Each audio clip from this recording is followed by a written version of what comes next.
Howdy ho, Arkansas Pilgrim here again. Today we are going to be harvesting most of our chickens. Harvesting is a nice word for it. Part of it is getting revenge on the fact that these chickens are 2 years old and have hardly laid eggs at all. But been keeping them around just in case we needed to have some meat, things being the way they are. Anyway, not going to be going through the whole deal. You can see that everywhere, but in lots of places on the internet, lots of YouTubers. But I'm just kind of recording the fact that we're doing it.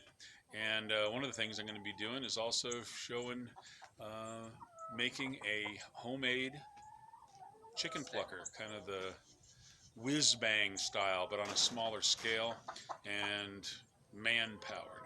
So we're going to bring you along. We'll see how it all goes. Here we have the chicken coop, which I'll give you a tour of another time. Should have done that before now anyway. But young Arkansas Pilgrim is there. I think he's hiding in the coop right now.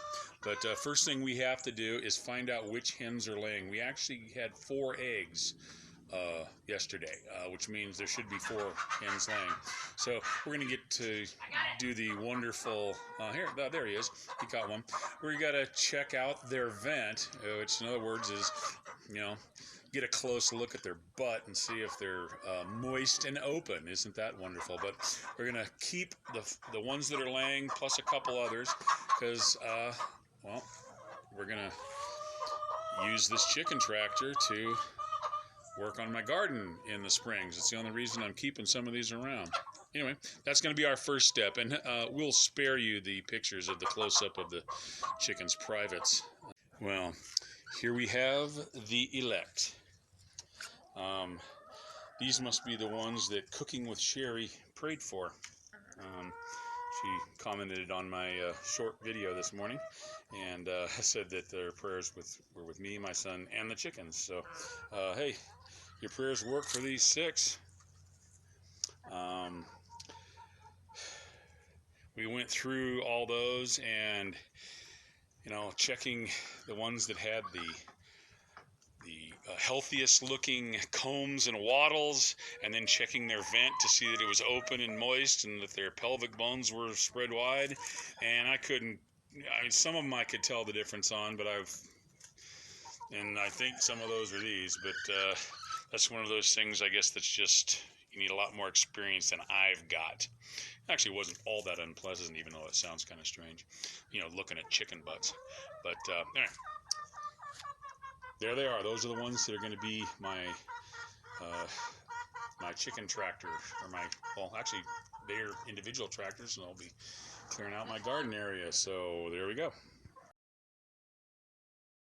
Here we have the heater for scalding the chickens. I got this at a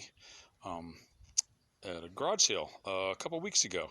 Not the propane tank, just the unit itself. And of course, everything today is going exactly smoothly and perfectly according to plan. Who believed that? This actually needed to be cleaned up before it would work. There was a mud dauber nest in it. Like, who would have thought that, huh, in Arkansas? Anyway, this is now ready to go, and we're going to be moving on to the next step, which is making our plucker. Well, here we are with day 2 on harvesting the chickens. Things didn't go quite as smoothly as I was expecting. Took longer to examine the chickens to see which ones were laying, and I don't know if I even made the right judgment on that. And also had to actually put together the chicken plucker, which also took longer than expected. So we didn't have enough time I didn't think we were going to have enough time to fully process the chickens until it started getting dark and cold. So we're starting off again today. My son is actually, at the moment, separating out the chickens that we picked yesterday. We put zip ties on their legs so that we'd know which ones were which and not have to go through all that again. Anyway, we're going to be moving forward now, but first I'm going to show you the chicken plucker we put together. And I'll probably do a more detailed video of that separately.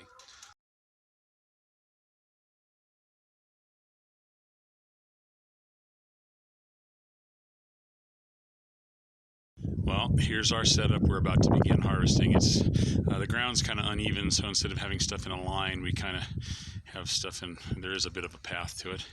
But we got our cleaned table, our hot water, hopefully the effective chicken plucker over there.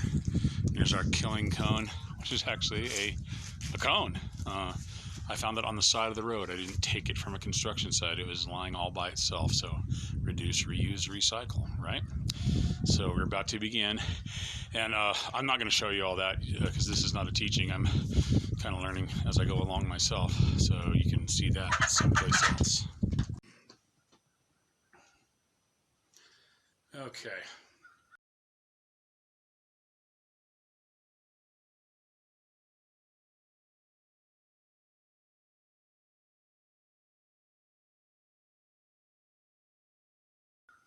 It's now quite a few hours later.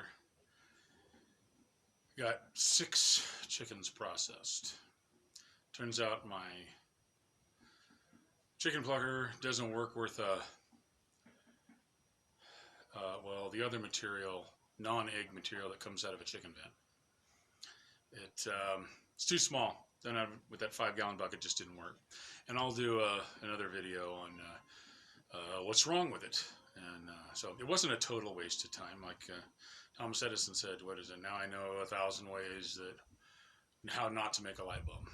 So hopefully it won't take me that many tries. But ended up just skinning the last 5 chickens after we tried to make the plucker work. It's too small, and there's multiple things wrong with it. Anyway, but after getting into the swing of it on skinning the chickens, that went along a little faster. But we just had a lot of bumps. And also, I think I ended up offing 3 of the 4 chickens I actually wanted to keep. I know at least one of them. One of them had an egg that was almost ready. It was a fully developed egg, except for the shell was still soft. And at least 2 others still had the little pre-egg yolks that were in there. So, well, hey, it is what it is, mate. And I'm doing what I can with what I have where I am, and we just didn't work it out all that well today. But anyway, enough said. God bless y'all. See you next time.